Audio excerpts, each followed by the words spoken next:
on est avec Patrice Boisfer et Alice Darfeuille pour recevoir Jean-Louis Bocarno. Bonsoir. Bonsoir. Le pape de la généalogie qui, Alice, va nous parler de nos ancêtres avec cette question. Nos ancêtres étaient-ils plus heureux? Une question qui nous intéresse, nous, les Français, forcément, qui passons beaucoup de temps à nous plaindre, à râler et à nous dire que c'était mieux avant. Parlons d'abord de ce qui se passe en ce moment. Un mot sur l'actualité. On a vu, Jean-Louis Bocarno, ces milliers de fans extrêmement tristes depuis la disparition de Johnny Hallyday. Tristes, finalement, comme s'ils avaient perdu quelqu'un de leur famille. Vous qui avez étudié la famille d'avant, est-ce que ce n'est pas ça, le modèle familial d'aujourd'hui, ce besoin de recréer des liens avec des figures qu'on admire ? Oh, alors là, non, je crois pas. Parce que d'abord, je pensais que ça allait être ça la question. Mais nos ancêtres ont toujours eu des idoles. Au Moyen-Âge, c'était les saints. Leurs héros, c'était les saints des églises. Sous Napoléon III, la grande mode, c'était à la fin du 19e siècle, chaque famille avait son album photo.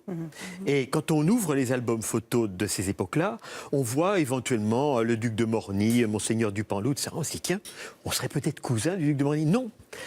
Il était dans les usages, d'abord, d'offrir sa photo entre amis. C'était un gage d'amitié. Et puis surtout, on collectionnait la photo des people de l'époque. Et chacun, dans son album photo, mettait la photo du duc de Morny ou de quelqu'un de la vie politique, d'Hortense Steder ou autre. Mais on avait déjà ces fans et on était très triste dans des circonstances comme ça, lorsque les idoles disparaissaient. Parlons d'un classement qui apparaît dès les premières pages de votre livre, le classement mondial du bonheur. La France arrive à la 32e place sur 157 pays étudiés. C'est pas terrible, c'est pas la joie. Est-ce que c'est typiquement français de se dire que c'était mieux avant ? Non, je pense pas. Se dire que c'était mieux avant, c'est un peu le mythe de l'île déserte. On se sent mal dans la société, ou tout à coup, peut-être temporairement. Donc, voilà, on va partir, on va lui échapper, on va mener une autre vie indépendante, autonome, sans plus avoir de contact avec qui que ce soit. Donc, c'est sur l'île déserte, je pars avec mon petit bagage. Ou bien, on regarde dans le rétro, c'est la nostalgie. Ouais. Les escaliers étaient moins durs à monter, c'est évident. Tout était plus simple et voilà, on voit que les bons souvenirs. On vivait mieux. Je pense que c'est universel. On mangeait mieux, on était. On mangeait mieux à l'époque. Alors ça, oui, parce qu'on mangeait bien. Mais c'est pas propre aux Français en tout cas. Je pense pas. Non. Bon, vous pensez que. Vous savez, ce livre, il est né très banalement.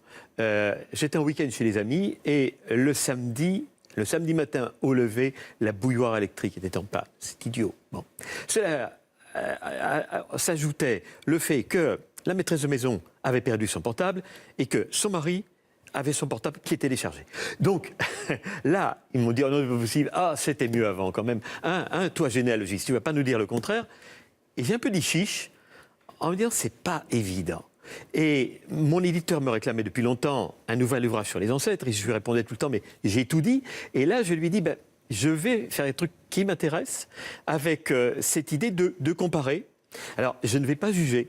C'est le lecteur qui juge. Justement, vous ne voulez pas donner de réponse claire et établie. C'est un jeu des différences. Donc, on a choisi un jeu des différences, absolument. 3 domaines très concrets pour faire ce jeu des différences avec vous. Par exemple, les voyages.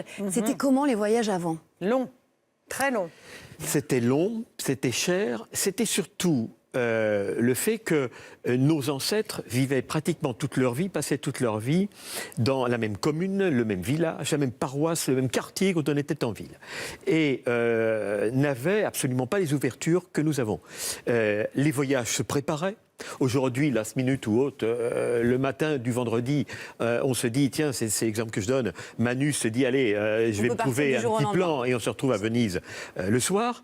Autrefois, les voyages se préparaient, les voyages étaient dangereux aussi, parce que malheur à l'homme qui cheminait, il y avait toujours quelqu'un qui était là pour être prêt à lui régler son compte, à le détrousser, etc. Au point que je fais toujours des parallèles.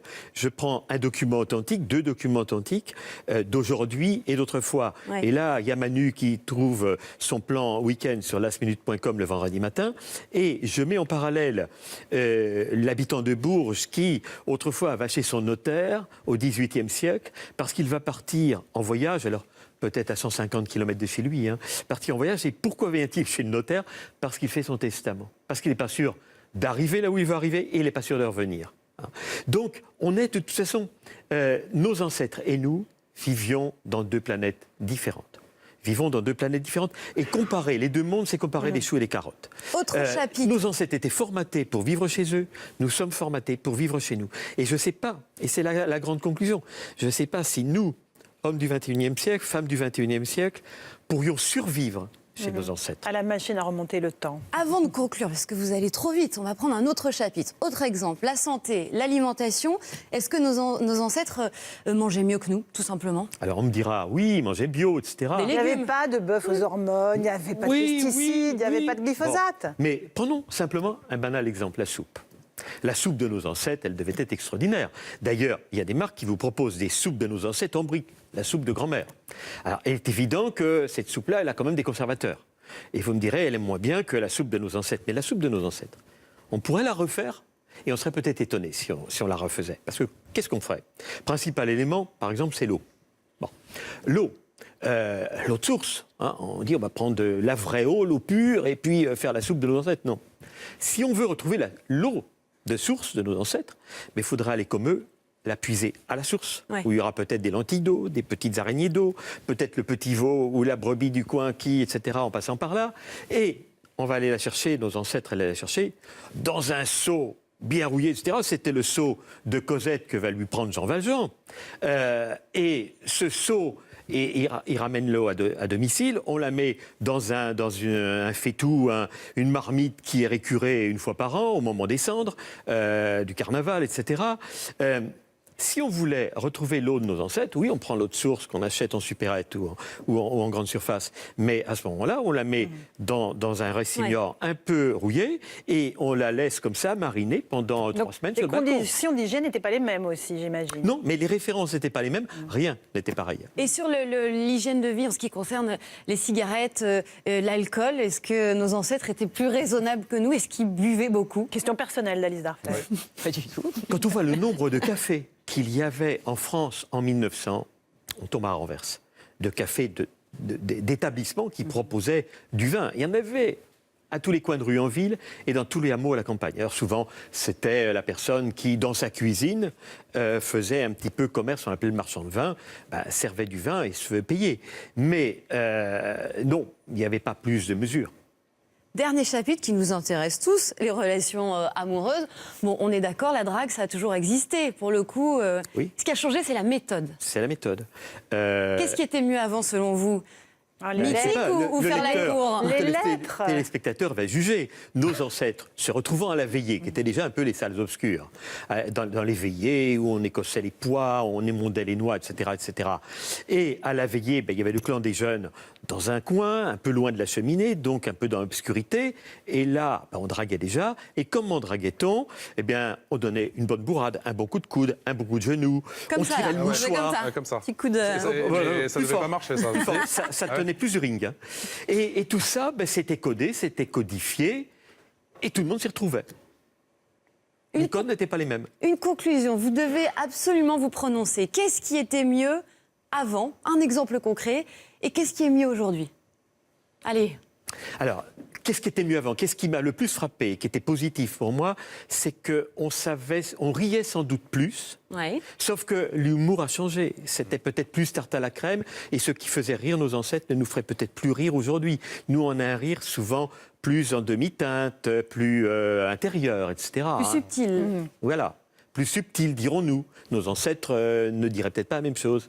Et la deuxième question était... Qu'est-ce qui est mieux aujourd'hui? Aujourd'hui, qu'est-ce qui est mieux aujourd'hui?